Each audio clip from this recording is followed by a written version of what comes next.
the UFC 285 card from a DFS perspective. And for those of you that didn't notice, we are running this live. Now, again, I didn't get any notification that we were doing it live. So unless you have your YouTube notifications on, you're not going to see this.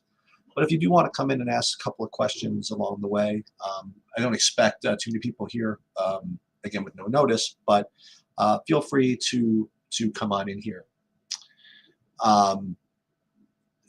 So again, this is going to be the DFS portion. We're going to do an MMA betting breakdown probably tomorrow, and that's equally fun, and it's a completely different approach, as you guys have probably seen over the last several months.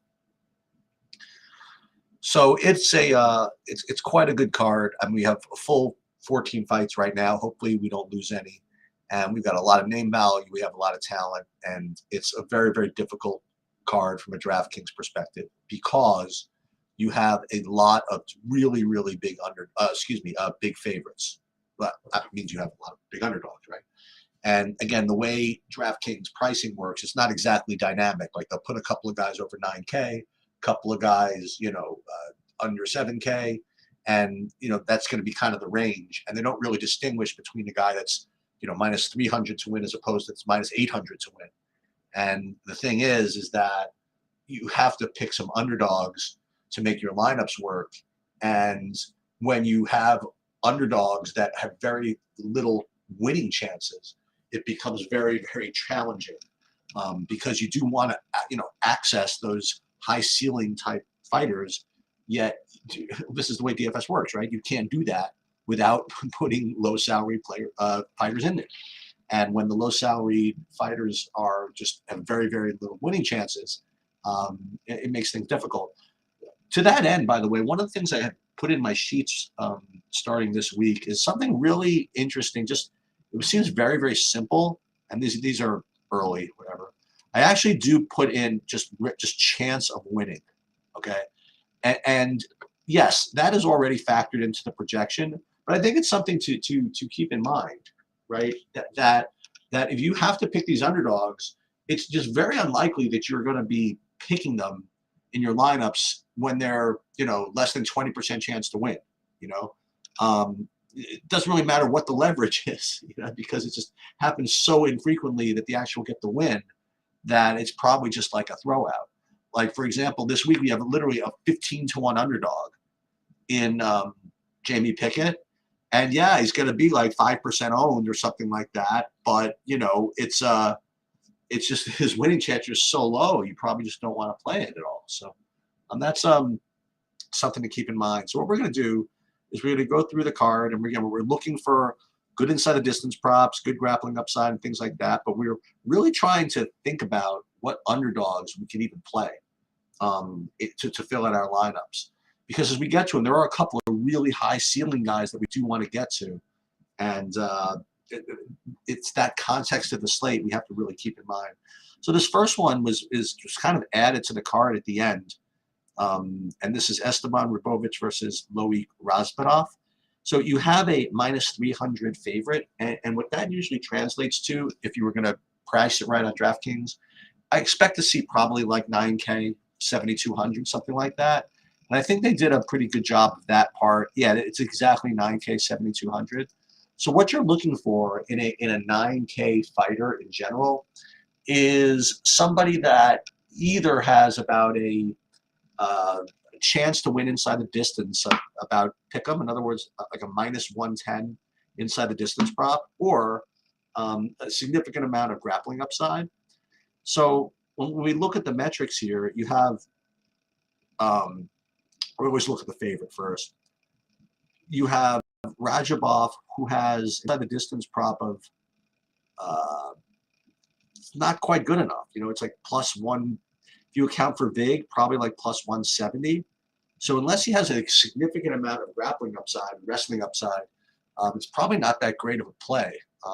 The thing is that there's so little tape and there's so little information on him. I mean, I've heard people speculate that he's a good wrestler, but the sample size is so small that I don't know if I can give him the credit that he needs to be like a really, really good play, because you're going to need that grappling upside to get there. As a 9K fighter with an inside the distance prop is not as weak, but as kind of pedestrian as this is. So I think that if anything, he's a fringy play. If it turns out that he's very low owned, then you're up. Sure, you could always do that for kind of leverage off of this kind of range.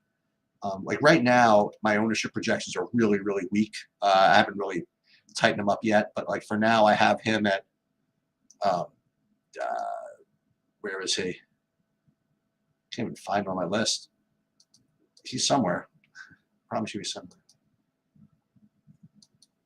He is, what's his ownership?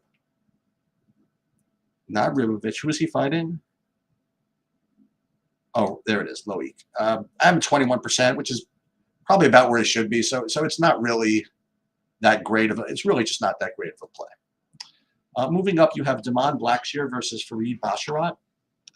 And this is the brother of the other Basharat who we saw fight up like a month or so ago, who's very impressive. That doesn't necessarily mean that this guy's going to be impressive, but according to the odds, he's very likely to win. And he's like a minus 500.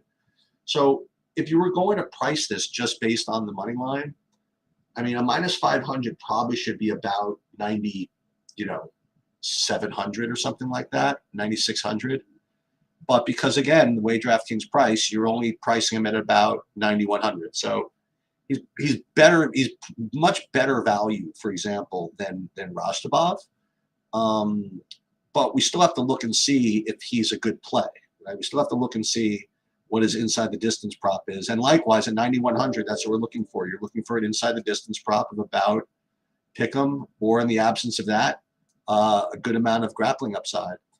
And when you look at the inside the distance prop, you see Basharat inside the distance is not quite good enough. It's like plus 180 if you account for VIG. And I have to say that with respect to the grappling upside, as weird as it is, I mean, I feel as though that Blackshear is more of the wrestler than Basharat.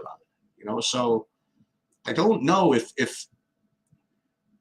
Basharat really has that significant grappling upside to overcome the lack of an inside the distance prop that's really strong. So not so sure that he's such a great play.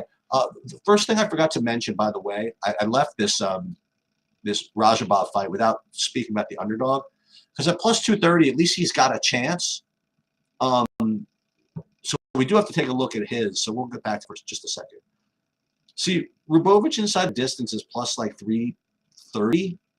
And I have to say that given the lack of good underdogs as far as winning chances, I think the combination of his like maybe plus 260 winning chances, plus that, I guess plus 330 or so inside the distance prop, I think that it's a pretty reasonable play as an underdog, as opposed to, say, Blackshear, who he just doesn't have enough winning chances. Now, what he has going for him is, I will say that he's supposed to win the fight, about 20% of the time? The 20% of the time that he does win, he's going to do it via his wrestling, So it seems unlikely that happens, but if in fact it does, I mean, you get a wrestler securing a decision here against Basharat at what's his price? 7,100? Is that what he is? At 7,100? I mean, that's not the worst, but the problem is just it's so unlikely. Like 20% chance is just not. It's really just not going to be good enough, because even when he wins, he doesn't always make the optimal. That's the problem. So you are going to get an ownership break. I mean, he's probably going to be only 10% owned. So I'm probably going to end up talking myself into this, right? I'll probably end up talking myself into a sprinkle of him in MME, as I will this first underdog. So again, like, it's just only winning 20% is just kind of a rough thing to overcome. But I do think that all of his wins involve some takedowns, which is what we want to see. Okay, moving on, we have Ricci versus Penne. And this one scares me just a little bit. I shouldn't say scares. We'll talk about it when we do the betting breakdown. But This has been the easiest fight for everybody to break down, which is always a little bit concerning. But we'll talk about that from the betting perspective. You have Tabitha Ricci, who is basically younger and stronger, and she has 5 takedowns in her last fight, and 5 takedowns in the fight before that. And she's, what is she, much younger. Penny's like 40 years old. Seems pretty easy, right? Ricci just goes out, gets a bunch of takedowns, and gets a decision. Yeah, I mean, that makes perfect sense to me. I mean, let's take a look at the inside the distance prop first of all, because you're not going to see any finishes, not see any, but let's take a look at the inside the distance prop here. You get Ricci. I will say this: if Ricci has an inside the distance prop of even like plus 200, that plus her takedown upside could be pretty juicy. But I don't think we're going to get it now. Ricci inside the distance like plus like 400. So basically, what you're saying is that if you're paying 8,900 for her, she's got to get like, I mean, 8,900. You need 100 points, right? So to get that, she needs to even do better than just say like 1 takedown around. I mean, she needs to control. She needs to ground. She needs to get some ground strikes. It's not like the score you need from like a $7,200 fighter through grapples. So I don't know if Ricci's got really enough upside at 8,900 to justify playing her. Now it's listen, it's a 14 fight slate, right? And that's part of the problem, is you're going to need like 100 almost at probably everybody here. And take a look at the ownership. Again, this is early, but I guess Ricci at 18%. I mean, that's low enough owned that maybe she's okay. But if she ends up like that really popular 25% owned fighter, I'd probably avoid it. But look, the win condition is pretty strong. It's win by decision, getting about 90. That's probably what she ends up doing. Now, the other side of this, you have Penne, who's a pretty. So here's a couple of things. First of all, they had this fight carded for a month ago, and a month ago you had Ricci, who's like minus 190. So I don't know exactly what's happened between now and then, but for whatever reason, this line is like shot up for no reason at all. If we ran this back at the old prices, like Penne at like plus 180 would probably be a good underdog here. I mean, who's to say that she should really be plus 300? But we have to be pure. We have to say probably doesn't have the greatest win condition here. I think that if Penne got the win, it would actually, though, it might take the form of a submission. She does have submissions in her record, and Ricci. Listen, when you go for a bunch of takedowns, you do put yourself in a position to get armbarred. You do put yourself in a position to get submitted. And Penne, she's 40, whatever, but she's been around the block. She knows her submission stuff. So, if Ricci's not careful, Penne can get a hold of like a finger or something like that and get the toe hold or whatever it is. And if she can get like some random finish at 7,100 at no % ownership, I mean, I'm playing it. I really am. This is one of those fights where everybody's so into like the one side of the narrative that they forget about the other. And when Ricci's taking her down and she's holding her, and now she's going for her third takedown in the second round, and next thing you know, like Penne fangs an arm and finishes her and gets like 90 points at 7,100. I mean, you're gonna want that. So I'm going to be involved in this underdog. So right now, actually involving myself in all 4 of these underdogs, which is kind of disgusting. Okay, but that's the way it's going to be. All right, Ian Gary versus Kenan Song. So this is an interesting one because Ian Gary is he's definitely one of the more hated fighters with respect to DraftKings. He really doesn't score that much. We'll get to that in a minute, but they're giving him a fight, which is against a guy. Let's put it the way it is. I mean, he's making him a 700 favorite. So those win odds are very, very difficult to overcome. So listen, if this is the first underdog, we're not taking. Okay. But let's take a look at the price on Ian Gary. Ian Gary at 9,300. I mean, he's going to need, at least a -110 instead of good distance prop. But ideally, you want the -110 plus the grappling upside at 9,300. Or the first round KO upside, or even the quick minute bonus upside, or something like that. So I can tell you right now, he's not going to show up like that. But we'll just take a look. Let's see. Ian Gary is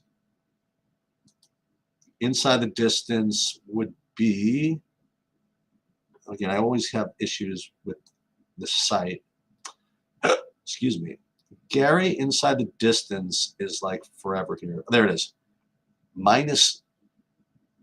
I don't even have a good line actually yet on him. This is very weird.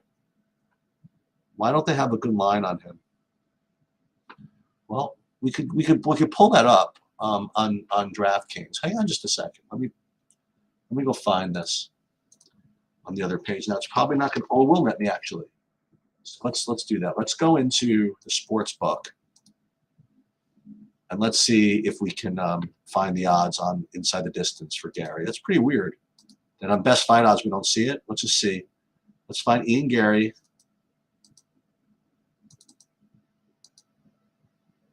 So we're going to look at winning method, and the way you do that is you look by second chance here. By DK or submission, it's -200. Wow. So that's really, really strong. I was not expecting this.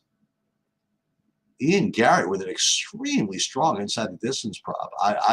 That was very, very surprising to me. And then let's see what else they have here. How about particular rounds? Ian Gary to win by finish. There it is, -200.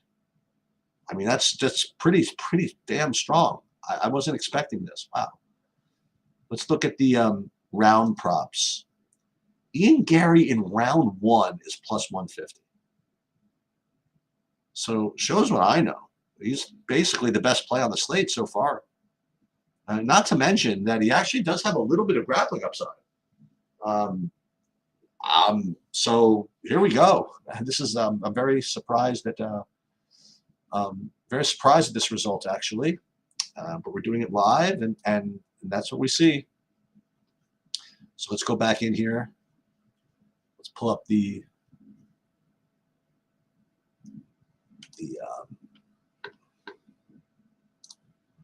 board again. So Ian Gary looks so far to be the best play. Look at that. And I was not expecting that. Anyway, so that's that. And Song, as I mentioned, is going to be a fade. He just doesn't have enough winning chances. Okay, moving on. We have Cameron Saman versus Leomano Martinez. So you have Saman -300. So again, we're expecting about 9,100, 7,100 price, something like that. And actually, wow, Saman, you're getting some pretty good line value on him. I mean, 8,800 at this price. 8,800 at this price is extremely strong. Not to mention, I mean, let's take a look at the inside the distance prop here. You have Saman inside the distance is like +140 at 8,900, which is just right about good enough for openers. Not to mention that he also has some takedown upside and just overall just good pace and volume. I mean, this is an extremely strong play. I mean, I think this is nice so far. The second best play on the slate. Let's take a look at Martinez side. Martinez again, he's only like 3-1 to win, so he's going to need something like a decent inside the distance prop or something. And you got Martinez +600 or something inside the distance, so no thanks. So there you go. So you have Saman and Gary so far as the two plays. And not surprisingly, these are also the two fighters that I'm not going to take the other side of the fight with. Right. Moving on, we have, is it Marquez Barrios next? Yep. So Julian Marquez versus Marc-Andre Barrios. It's close to a pick 'em. You have actually Barrios as a slight favorite. I would probably make him 8,400 or so, or 8,300 on the money line. I'm on the DraftKings line. Let's see what they make him. Yeah, it's about right. Close enough. 8,200, 70 to 8K. Maybe you get a little bit of line value on Barrios. We'll get back to this in a second. I mean, not much. He just moved up a little bit. Like some books have it minus 160, minus 150. So with the VIG minus 135. Yeah, okay. A little bit of line value here. Let's take a look at the inside the distance prop. You have Barrios, who is, let's see. Barrios inside the distance is about plus 200, which is fair. I mean, for this price. And then you actually have Marquez inside the distance is like plus 220. They're very, very close. Okay. Very close. I think they're very, very, they're priced appropriately given their DraftKings price, right? Like, given this inside the distance prop, I think it's very reasonable to play either of these guys in this matchup. I will also say that Barrios, I think, is going to be more popular. So Marquez, I think, certainly is I think he could be decent leverage. But I think this fight overall could be somewhat decent leverage. I won't say leverage, but it becomes like a fight that you want to play because, as I mentioned, good underdogs are hard to come by. And when good underdogs are hard to come by, this mid-range becomes really important because it allows you to play low, decent underdogs, underdogs with a chance to win. So yeah, I like both sides of this fight actually, and I think this fight's going to be low owned. I do, but for it to be low owned, I mean, there's going to have to be good underdogs to play. We'll get to hopefully some more of them. All right, so moving on, you have Amanda Ribas versus Viviane Araújo. You have Ribas as the slight favorite, so she should be about 8,179. I mean, 82, 8K, something like that. And that's what we're getting. It's about right. As you might imagine, it's probably pretty poor inside the distance prop here. I mean, we're going to compare this one to the one we just looked at, the Barrios fight, to compare apples to apples. And here you have, let's look at both these fighters. You have Ribas inside the distance is plus 500 or plus 400, and even Araújo inside the distance, she's definitely the better side at plus 230. This is actually that's by decision. Oops, sorry. Her by inside the distance also plus 400. So plus 400, just no good. He's just no good. I've heard narratives that Araújo's got a lot of power. Hey, if she knocks out Ribas, then I guess I lose. I don't know. And it's not like she can't do it, but whatever. And Ribas, I guess you can make the case that she has some grappling upside. But again, at her price at 8,300, I mean, you got to do better. You got to get 90, don't you? And I guess if I had to pick anybody in this fight, I guess it would be Ribas just because of the grappling, because of the wrestling. But it's probably, in the end, it's probably going to be a significantly underweight and probably maybe even all-out fade for me. Okay, we have Dricus du Plessis versus Derek Brunson. Minus 240. Actually, given the VIG, it's minus 200. So I would expect to be, again, about 9,100, 7,100, 9,000, 7,200, something like that. And, ooh, we get some line value. So du Plessis is only 8,700. Well, it's not that great. It's actually worse than Saman, right? I mean, you look at both these guys' prices. Saban was minus, let's look at the top thing. Saban was minus 300, and he was 8,800. Is that what it was? And then you have Duplessis minus 240. It's only 100 less. So it's definitely, Saban's definitely the better line value, but Duplessis maybe is like okay. But if you look at inside the distance prop here, like this fight's really interesting. So first of all, you have Duplessis by inside the distance is, I mean, minus 120. I mean, that's super duper strong. You know, and not only is that super strong, but he also has a great, you know, some decent, well, I wouldn't say takedown upside, but definitely some grappling, like on the ground type upside. Like he could definitely get some ground and pound going. But he doesn't even need it with this inside the distance prop. I mean, this is very, very strong. I mean, I put him right alongside of these other top plays that I already put out there. So where's Duplessis? Let's put him in there. Very, very strong play. Oh, I put him in already. Okay. Let's get rid of Barrio for a second. Okay, so these are like the three really, really strong plays that you want to play for now. We'll get to some others in a minute. And you look at Brunson's inside the distance prop.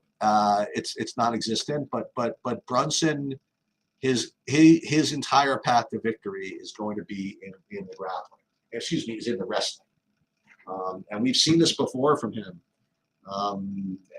where he comes in as an underdog and just keeps control of the guy. I think the Kevin Holland fight is the one that you know,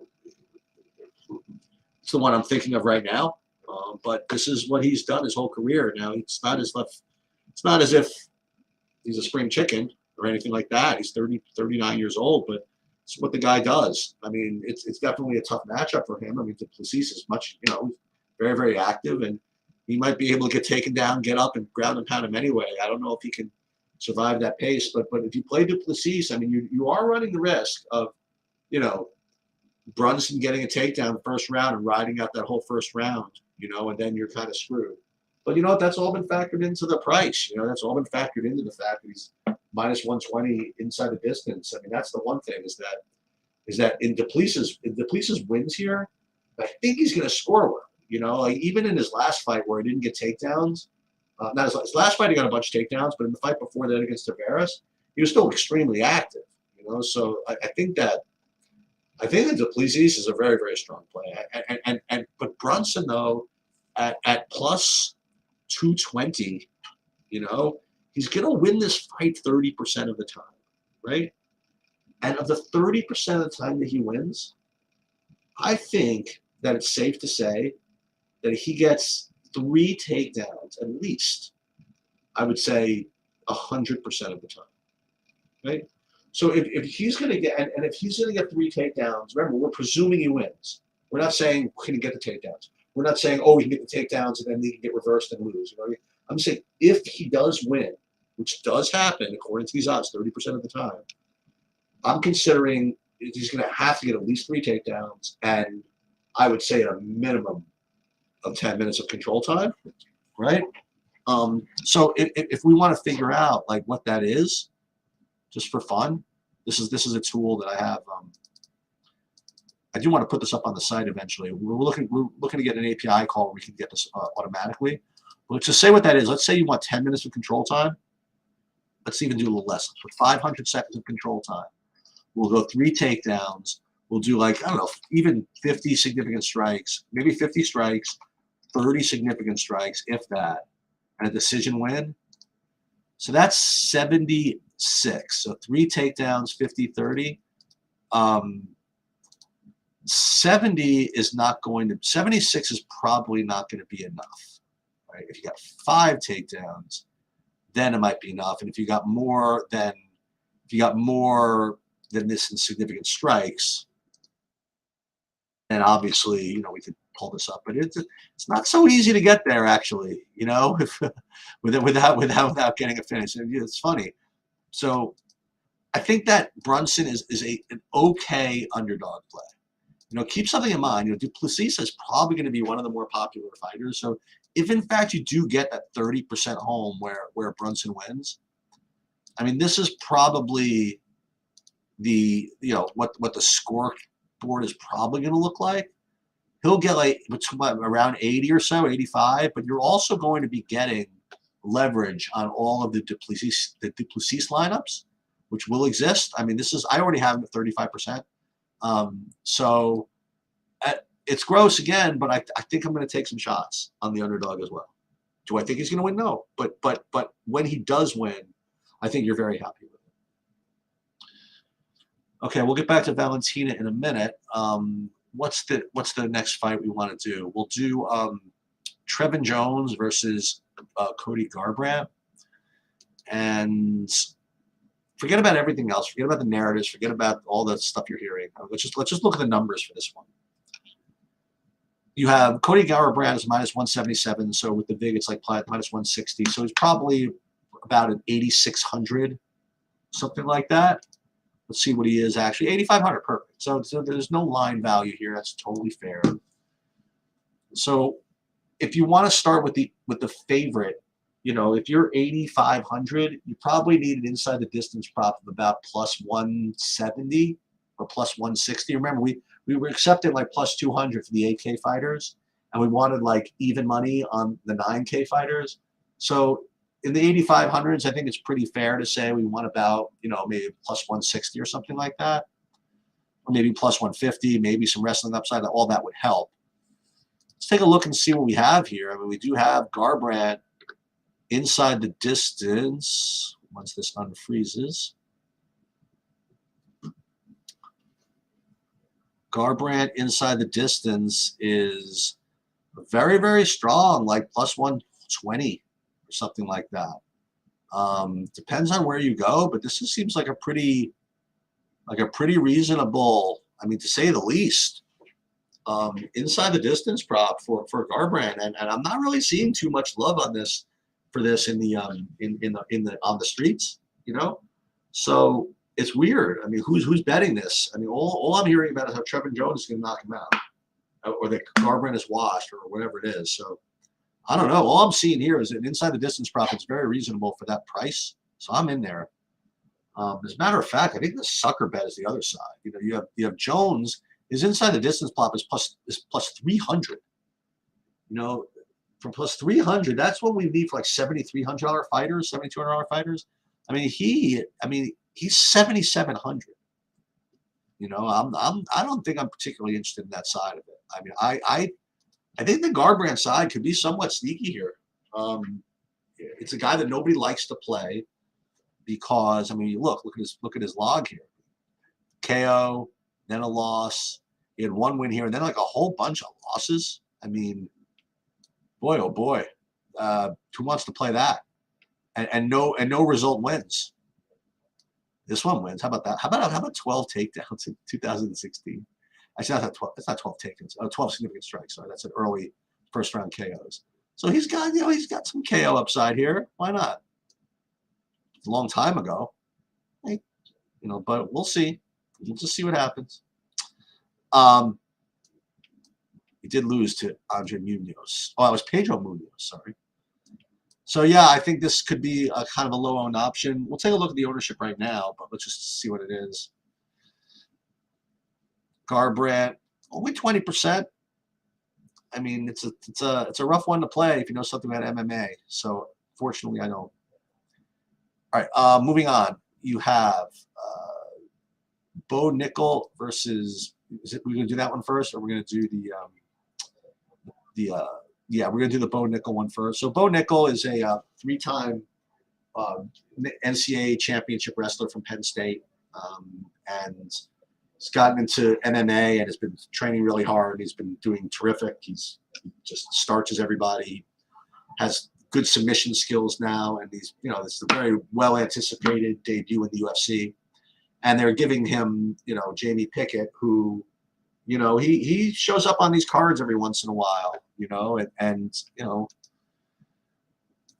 I mean, he's been a guy that people have hated. I mean, I don't say hated. It's that people don't really even think too much about it. Let's just go back to Jamie Pickett's career here. So he came in. Well, forget this one. In this fight before this against Nchukwi, He came in and he actually had a really good performance. He had like if you go back, he had like this like 20 punch combination where he KO'd some guy, and then he fought Nchukwi and he lost. I don't know, pretty reasonable.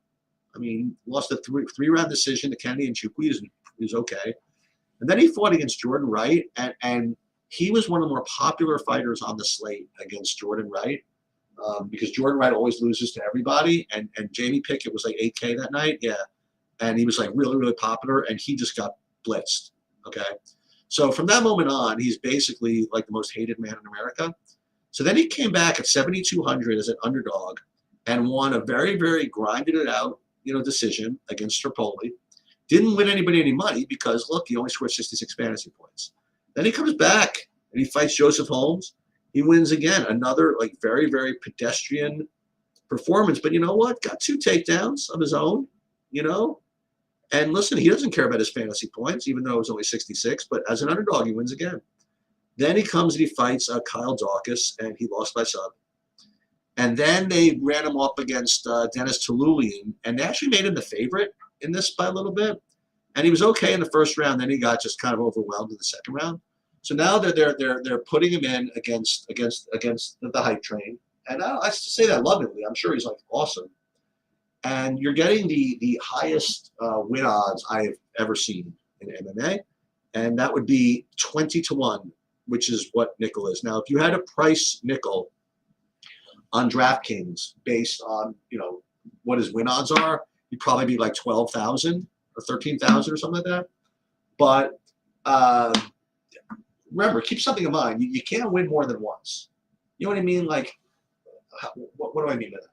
So let's say that Bo Nickel has a 60% chance of winning the fight in the first round, right? And let's say I don't know, Ian Gary's got a 20% chance of winning the fight in the first round. Yeah, so it's 3 times more likely that Bo Nickel does it, but it's not like Bo Nickel could do any better than winning in the first round.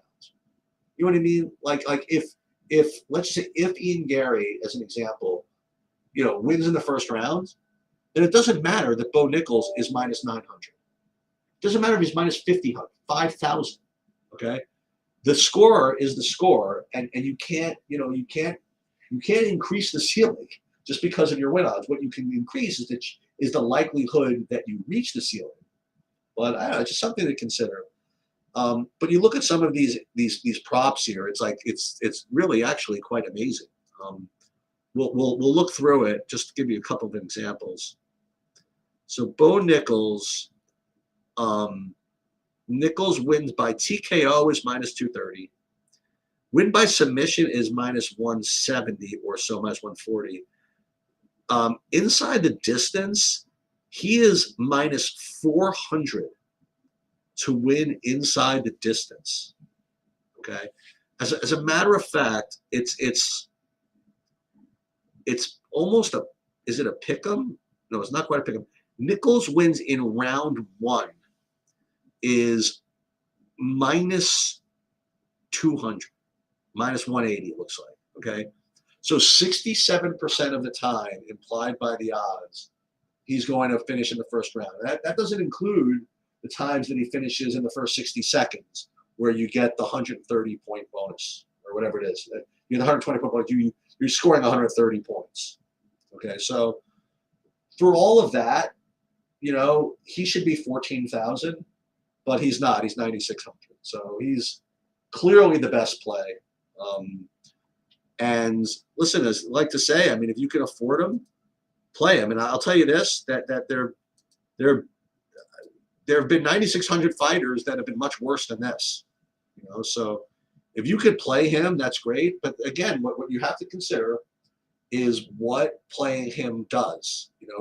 You have to be able to fill in lineups with the $9,600 guy. Now, you would think, by the way, that instinctively, if you could play Ian Gary, then you probably can find the 300 for nickel, but it's not exactly as easy to say as to say play Bo Nickel, because you have to make your lineups work. But there's no denying those props. There's no denying that, those metrics. There's no denying. I mean, like a minus 200 to win in the first round. I mean, what are you going to do? I mean, you have to play this. Not to mention that he's got takedown upside. So any result that I think it doesn't go out of the first round, that doesn't finish in the first round, it's just because he's gotten a billion takedowns and he just hasn't gotten the sub yet. So it's possible that might even be a better result for Nickel if he finishes him in the second round. But I will say this. Well, we'll talk about it when we get to the betting. I got this feeling. I'm not gonna say Pickett wins, but they've had worse fighters in spots like this. Like when they throw like guys to the wolves for these hype trains coming in, I've seen them throw worse fighters in these spots. Like I think that guy that's fighting Ian Gary is like is worse. You know, listen, different type of fighter, whatever it is. But not even that. I mean, sometimes you find guys that are like literally have no chance to win. And Pickett has 3 UFC wins, right? It's not like he's the worst. But anyway, there's no denying those metrics. I think he's the best play, and he can play into it. Moving on, we have 3 more fights. Yeah, 3 really good ones too. Actually, 4. Wow. So we'll start with Jalen Turner versus Mateusz Gamrot. So we'll get to the breakdown in a minute. But let's take a look at the odds. So Gamrot is a -220, actually -200 with the VIG. So I'm expecting him to be about, what's that, 8,900 or something like that. That's what we said. He's going to be similar to who was the other -200 that looked like that? Like Duplessis. He has a very similar type line to Duplessis. So I expect his price to be similar. Gamrot 8,600. Yeah, it's about the same as Duplessis. Perfectly fine. Let's take a look at the inside the distance prop on him first. You have, hold on, let's pull this up. I don't imagine him to have a great inside the distance prop. Gamrot inside the distance is not bad. It's +160. And again, let's compare that to Saman, for example. Or not even Saman. Who's the guy we just mentioned? Duplessis. So if Gamrot's +160, Duplessis was plus. What did we say? Oh, Duplessis is like -110, right? So no comparison here.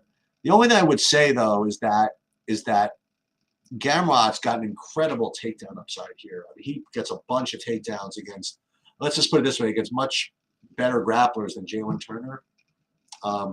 So I think the combination of the inside the distance prop, which is not great, not the worst, with his takedown upside makes him just as good of a play as some of these other guys we talked about. As a matter of fact, I think that puts him very similar to Stamen, because I don't think Stamen necessarily has the same, he doesn't have the same wrestling upside as Gamrot does. Stamen has a better inside the distance prop, but not as good a takedown upside. So that's what I think. I think that Saman and Gamrot are very similar as far as whether I like them, but behind Duplessis. Now, the other side of this is very, very interesting. So Jalen Turner, he is +200 to win. And at 7,100, well, what's for 7,400? I mean, you don't need that much of an inside the distance prop to be good. Like, you want to be like maybe +320 or something like that. And you look at this, you have Turner inside the distance. I mean, it's close at +310. I mean, that's not the worst. And I would say the only problem is this. Well, I shouldn't say this because that's all factored into the odds here. I just see variations where Turner wins a decision. And I think that he's going to be a little more popular than that. I think with the way people are going to be playing him is that, if Turner wins, he always gets there, or he always is optimal. I don't think it's necessarily that easy. But I do like him as one of the somebody to put in the underdog pool. But I wouldn't get particularly overweight on him. I maybe play him with the field or maybe a little under. But I think he's okay. Okay. Which is first? The Jeff Neal fight? I don't know what the order of these. Let's take a look at this.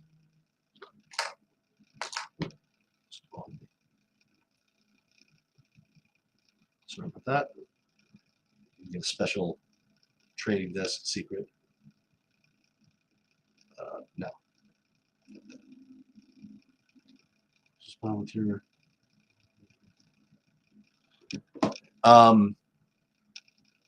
Okay, so next one is Rachmaninoff versus Neal. So we'll go backwards. If Rachmaninoff is 9,200 compared to 7,000, then you should probably be about about a minus 300, maybe minus 310, 320 maybe. See what he actually is. He's minus 500. So this is already a tremendous play. Okay. And then you look at the inside the distance prop. We'd like it to be about either minus 110 or, again, with the takedown upside here. And Rachmanov inside the distance, like minus 120. Big play here. So he is another very elite play. And you see what's happening here. We're going to have to either play a bunch of them in a bunch of lineups, or we're going to have to make some decisions, because you have like a whole, look at this 1, 2, 3, 4, 5, 6 really, really good plays, and we haven't even gotten to the 2 5-round fights yet. So you see what I'm saying, right? Like you're going to have to find underdogs somewhere, because of these 6, I mean, you have to think 4 of them are going to smash, like at least. So if you get 4 of these smashing, I mean, you're gonna have to get to these guys somehow. So to get to them, you're gonna have to get to some of these underdogs. Very, very interesting. I mean, the more I'm looking at this, the more like a play like Brunson is starting to really look decent here. Just because Duplessis is going to be high owned, you're going to get leverage against him, and then maybe just play the other guys. I don't know. It's really, really difficult. Jeff Neal, his win odds are just not good enough, and his inside the distance prop is poor as well. If he were a guy that every one of his fights that he won would be like a KO, I would say yeah, maybe. But Neal's inside the distance prop we have is probably plus 800, right? We'll take a look. Well, it wouldn't be that, but about that, like plus 800. It's ridiculous. So that's that. Rachmanov, very, very strong play. Neal fade. Then you get to the main event. I mean, excuse me, you don't get to the main event. We're not there yet. You get to Valentino Shevchenko versus Alexa Grasso. Now you have Shevchenko at 9,400. So at 9,400, you're expecting to see, like minus 300, minus 400, minus 500, something like that. And it's what you're getting. Like more like minus 700. So perfectly decent line value, I guess. And the other thing is that, at that price, you kind of need grappling upside. Well, you have the combination of it. You have, not only do you have grappling upside, but you have 5 rounds. You know what I mean? You have 5 rounds to pile up those takedowns. I mean, and not to mention, like, this could be one of those fights where, well, I was about to say that you don't even want the finish if you have Valentina. I guess you always want the finish. But it just depends when and how you get it. But even Shevchenko inside the distance she's minus 120 inside the distance too. I mean, she's like what a tremendous play, So oops. I mean, like, what are we going to do here? That's like another, like, so we have 1, 2, 3, 4, 5, 6, 7 like incredible upside plays on this card. How do you prioritize them? How do you play them? How do you get to the underdogs here? Which underdogs do you play? Well, we'll remind ourselves of these underdogs I think you have to play here, okay? And I think it actually might come down to which underdog does the best in a loss, because, again, the more I'm looking at these favorites, I mean, I'm really seeing, like, at least maybe 5 of these guys, like, all getting over 100, and you get 5 guys over 100 and then 1 guy with, like, 40. And the loss, that might do it. And that's all the more reason for something like Brunson. Like Brunson gets like 45 in a loss or something like that with a bunch of takedowns but no wins. This is really making this Brunson play very appealing here, given the context of the slate. And Grasso, unfortunately, just doesn't have the win odds. Just can't get there. John Jones versus Cyril Gane. So John Jones, 8,400. I would expect him to be about a -140 favorite or something like that. And I think that's what you are getting. Yeah, about that. As far as the inside the distance props go, they're pretty pedestrian, actually. You have, what do you have? You have John Jones. Let's get him first. And I'm sorry, I'm always with this site. It's just see how it spins. You have Jones inside the distance is, I mean, it's plus 260. That's just terrible. I wouldn't say terrible, but I mean, you have Garbrandt, who's like plus 160, right, or something like that, inside the distance. Remember, Garbrandt. So what's better, the Garbrandt inside the distance prop or the Jones one? Remember, Garbrandt inside the distance means that he's finishing in the first 3 rounds. Jones inside the distance means he might get a 5th round finish, which may or may not even be good enough, you know. And you have Gane inside the distance is plus 320. I guess that's somewhat reasonable for his price, but not really even not that great. As far as the takedown upside, it's neither one really has that great takedown upside, I don't believe. The only thing I would say is that because you have the 5 rounds to work with, your volume can kind of, if you get enough significant strikes in, that 5 rounds can help your volume. So I think that in variations where Gane just basically, listen, if Jones is a little rusty coming back after 3-year layoff and Gane just basically out-technicals him and gets a good striking victory, where normally that's not what you want in DFS, I think over 5 rounds you could get enough points where you can make that work. And which brings me to my point is that the other reason why, why that's pretty important here is that, again, in the absence of any good underdogs, I mean, Cyril Gane just has to be a great play, right? I mean, he's only 7,800, and it opens up some salary where you could get to some of these studs. So I think every little bit counts here, and to get the 5 rounds to work with him, I think it's real. I don't think you can spend the 84 on John Jones. I don't think you could do it. But listen, you have to build some lineups to figure that out for sure. But I think the Cyril Gane is going to be very, very useful to get to some of these studs, or studettes, as the case may be. So what does this mean to the average man? What this means is that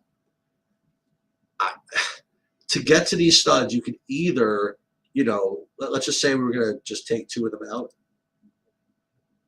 I mean, if you want to play 3 studs even, then you have to pick some of these 7,300s, and unfortunately, I think that's what you're going to have to do. I know what people are going to want to do. They're going to play Barriold, something like that. You might even get some ownership out of that Arahu fight, just to open up some salary. And then I guess you play Gane from here, something like that. And even still, you can only play 2 studs in a situation like this. And it's not even studs. This is just Gary and Saman. So it's a very, very difficult card. You're going to have to take your shots at these underdogs and just hope that they do well enough. And I think what those would be, again, to summarize, there's Ribovich, hold your nose, Blackshear, Penne even, Martinez, no, Song, no, definitely Marquez. Well, it was definitely Marquez. Yeah, Marquez, definitely Brunson.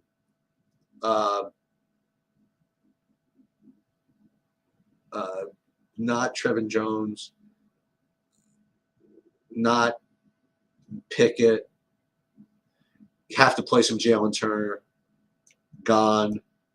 You don't have to play any Jeff Neal. So you don't have to play any Grass. There are underdogs you can fade, but you're going to have to get one of those 2 underdogs. And if they don't, at least get them maybe some points in losses. Like maybe it's possible that this Ribovich is not bad on the mat or something like that. Maybe Blackshear gets seriously. Maybe Blackshear gets like 4 takedowns somehow before losing. You know, maybe Marquez, no, Brunson definitely can get some points in a loss. You know, and obviously, what's his name? Jalen Turner. Well, I don't know if he's gonna get points in a loss, but obviously Don can get plenty of points in a loss. So I think that's the way you have to play this card.